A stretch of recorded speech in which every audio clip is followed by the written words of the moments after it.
You've seen it 100 times. The outlaw sitting in his cell, boots up on the bars, playing a harmonica, clean straw on the floor. The sheriff brings him a hot plate of beans, maybe some coffee. He's waiting for his trial. Calm, relaxed. It's almost romantic. Now let me destroy that image completely. The reality of frontier jails wasn't rehabilitation. It wasn't even punishment. It was a death sentence served in a box, a claustrophobic nightmare where the heat cooked you alive, the smell drove you insane, and the diseases killed you before the judge even arrived in town. Forget the harmonica. The only sound in a real frontier jail was flies. Thousands of them, buzzing in the darkness, feasting on the bucket of human waste that hadn't been emptied in days. Today, you're going to feel the suffocating heat, smell the ammonia, and understand why waiting for trial in the Old West was worse than the noose. Let's start with the structure, the building itself, because Hollywood shows you brick jails with windows and iron bars. Clean, organized. The truth? Most frontier jails were boxes, literal boxes, built from adobe, sun-baked mud brick, or cages made of iron plate, left sitting in the middle of town under the blazing sun. No insulation, no ventilation, no windows in many cases, just four walls and a door. In the summer, in places like Texas, Arizona, and New Mexico, the temperature inside those cells climbed past 115 degrees Fahrenheit, 45 Celsius. Your body couldn't regulate. You couldn't sweat fast enough to cool down. The air was so hot it burned your lungs when you breathed. And there was nowhere to go.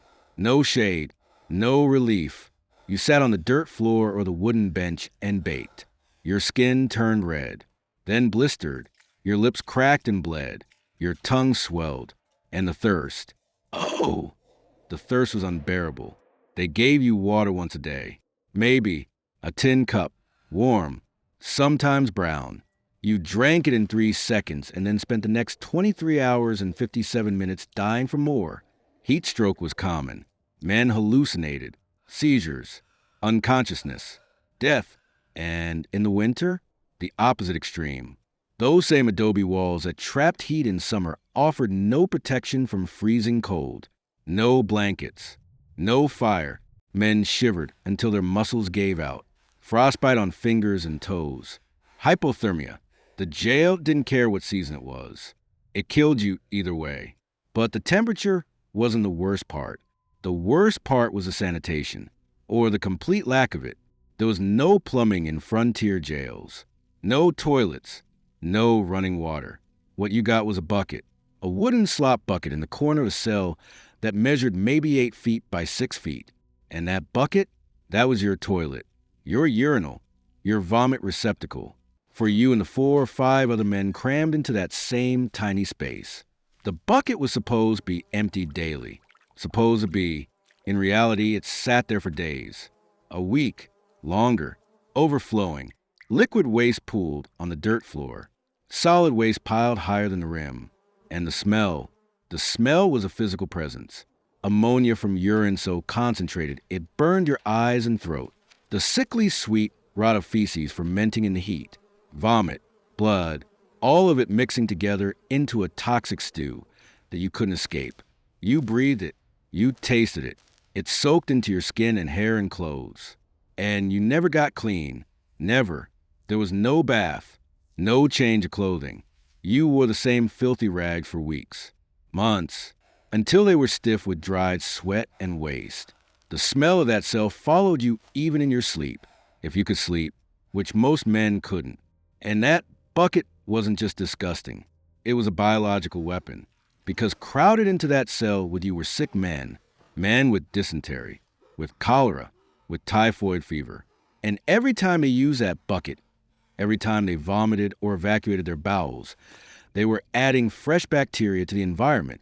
Bacteria that loved the heat, that multiplied in the filth, that spread through the air and contaminated everything. You couldn't avoid it. Dysentery hit first, caused by bacteria like Shigella or E. coli from fecal contamination. The symptoms started with cramps, violent abdominal cramps that doubled you over. Then came the diarrhea, explosive, uncontrollable. You couldn't make it to the bucket, Even if you wanted to, you went where you stood, where you sat, and it didn't stop. 10 times a day. 20. You lost fluids faster than you could replace them. Severe dehydration. Your skin turned gray. Your eyes sank into your skull. Your heart raced trying to pump blood that was too thick to move. And then you died, right there on the floor of that cell, surrounded by your own waste. Then came cholera. Even worse. Cholera turned your intestines into a faucet. Watery diarrhea that looked like rice water. You could lose a gallon of fluid in a few hours. Complete dehydration. Your body went into shock. Muscles cramped so hard they tore. And death came fast. 12 to 18 hours from first symptom to cardiac arrest. And typhoid? Transmitted by lice that infested every prisoner. High fever. Delirium. Internal bleeding. You coughed up blood. Passed blood. Wasted away over weeks. The jail didn't even try to separate sick prisoners from healthy ones. Everyone shared the same air, the same bucket, the same fate. But let's talk about your cellmates, the other residents of that frontier jail. I'm not talking about the other prisoners. I'm talking about the rats. Enormous, fearless. They lived in the walls and under the floorboards. And at night they came out. They crawled over you while you tried to sleep, bit your fingers, your toes, your ears. If you had an open wound, they smelled the blood. They fed on it. Infections from rat bites were common, and the rats weren't alone. Bed bugs, thousands of them, living in the cracks of the wooden bench, in your clothing. They fed on you every night, left you covered in red welts that itched until you bled. And lice, body lice, hair lice, pubic lice, they infested every prisoner. And they didn't just cause itching, they carried typhus, a bacterial infection that caused fever, rash, and in severe cases, gangrene of the extremities. Your fingers and toes turned black and fell off, but you couldn't get rid of the lice. You had no way to wash, no clean clothes. They just kept multiplying, crawling, biting, spreading disease. And then there were the flies, blowflies, bottle flies, attracted by the bucket, by the smell of rot. They swarmed the cell in clouds, landed on your food, on your face, on open sores, laid eggs, maggots hatched in wounds. In the bucket, on the floor, the buzzing was constant, maddening, a high-pitched drone that never stopped. Some men went insane from the sound alone. They screamed, clawed at the walls, beat their heads against the iron bars until they bled. And nobody cared, because the jail wasn't designed for comfort. It was designed to contain you until they decided what to do with you. And if you died before that decision was made, one less problem. Let's talk about time. Because in the movies, trials happen fast. The outlaw gets caught, spends a night in jail, and faces a judge the next morning. Fiction. In reality, frontier justice moved at the speed of horseback. The judge was a circuit judge. He traveled from town to town on a schedule that could take weeks or months. If you got arrested in a small town, you might wait 30 days for the judge to arrive, 60 days, longer. And every single day, you were locked in that furnace, breathing that poison air, drinking contaminated water, wasting away. Records from frontier jails show mortality rates of 20 to 40% for prisoners awaiting trial. That means 1 in 4 prisoners died before they ever saw a courtroom. Died of heat stroke, of dehydration, of dysentery or cholera or typhus. The jail killed them. And when the judge finally arrived and asked where the prisoner was, the answer was simple: dead, buried in an unmarked grave outside of town.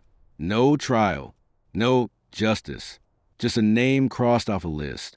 And here's the sick irony.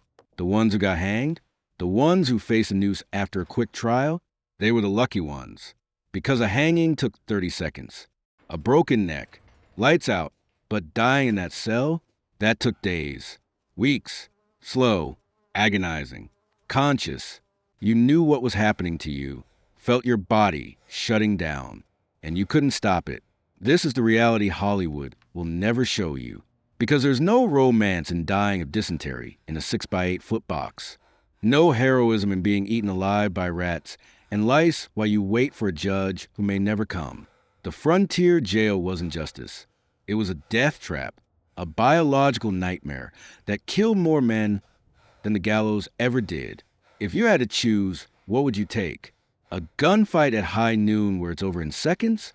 Or 30 days in a Yuma territorial prison cell in the middle of summer, slowly cooking and rotting from the inside out? Leave your answer in the comments. And if you want to know how the doctors try to treat these diseases with methods that were even worse than the jail itself, click the video on screen right now about the butcher doctors of the Wild West. Because here, we deliver the truth. Raw, visceral, unforgettable. Until the next frontier legend.